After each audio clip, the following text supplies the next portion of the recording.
we would try to do it ourselves and put some extra metal on the side. It was like pulling the sheets over our heads saying, I hope the monsters don't get us, because that wasn't going to do anything to protect us. And then once we started getting so many people killed by roadside bombs that, Congress started to act. But when they started to act, they needed to get this high-grade metal to put on these up-armored Humvees. Couldn't get it here in America because we don't make it. I think we had to go down to Brazil to get it, and the Brazilians gave us a hard time, cost us extra months, which guess what, cost us extra lives. When we're at war, that's another reason why I talk about declaring war and constitutional responsibility, because we never put our country on a war footing when we went to war. The Pentagon was still appropriating things the same way they always do, and we just couldn't get the stuff we needed in a timely fashion.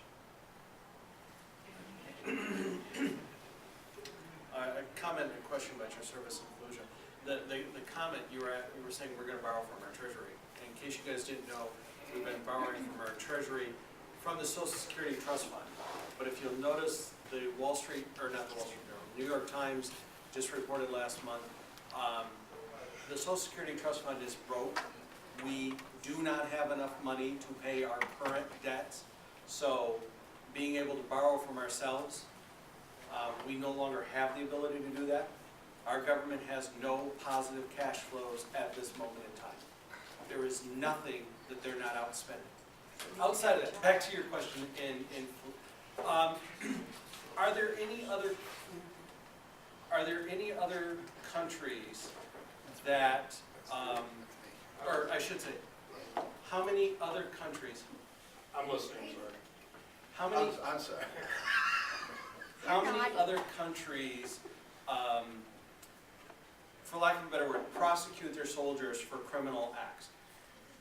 Well, everybody does, but in the way we do. Well, I mean, in terms of against civilians. I mean, do the British or the French or the Russians have your equivalent where you would have prosecuted? Well, I always thought it was a strange notion that, when I taught rules of engagement to pilots, we had, there was an acceptable amount of civilians killed per bomb dropped. If you dropped a 500-pound bomb or a 1,000-pound bomb drop, if 30 civilians or less were killed, that was okay.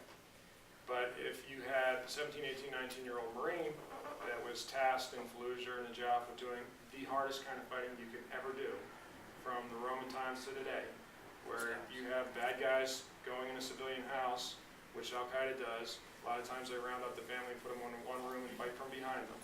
And the Marines have to go in there and clear it out, otherwise they get killed. When you kick down the door, you enter that fatal funnel, you don't have a lot of time to react. And so you have training. And your training teaches you, you clear the rooms and you protect yourself. You assault through the source of fire. Unfortunately, a lot of times civilians do get killed. And those Marines don't get the same ratio that the pilots do.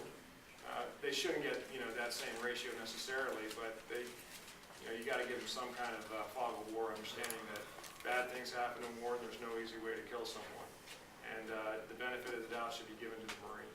And when the war got unpopular, that's when the benefit of the doubt was not given to the Marine anymore. The same thing happened in Vietnam.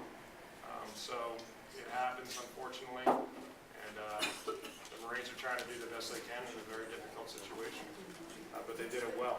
I'll tell you, end on a hopeful note, is people talk about the greatest generation a lot. I used to think about the greatest generation, my family members that were in it, fought in Normandy and those sorts of things. Barack Obama and his people in Congress, I think they have this notion that America's on the decline. And we just need to accept the fact that we're going to be one of many nations and we're not a great nation anymore. I don't accept that. I believe that America can and will be great again. I believe Michigan can and will be great again. We were the workhorse of the war, the arsenal of democracy. And we can be that again. We just need to have a business-friendly environment. And I can tell you, I bristle now at the fact of the notion that there was a greatest generation. Because that says, that builds into the lie that the greatest generation happened tomorrow. Every generation creates a greatest generation. I can tell you those 17, 19, 18, 19-year-old kids, men, women, that I fought with in Fallujah and Iraq are as great as any generation. Because we're at a Women's Republican Club, a lot of the convoys I went in on were the female female searching female teams because the Iraqi females won't allow men to search them. So we needed to put out an all-call volunteer ask to all the services, say, do you have women that will volunteer to come into the worst place in the world, Fallujah, and help us in searching these women who may be carrying bombs on them, stuff like that. We had an overwhelming response. 7 of the women that I convoyed in, several of them I knew, were killed in a roadside bomb. 1 bomb killed 7 of them in a convoy similar convoy that I was on. So when I talk about no front lines, there are no front lines, and the men and the women fight just as hard. And that generation, you should be proud of your daughters, your sons, your grandchildren, because they're just as great as any generation.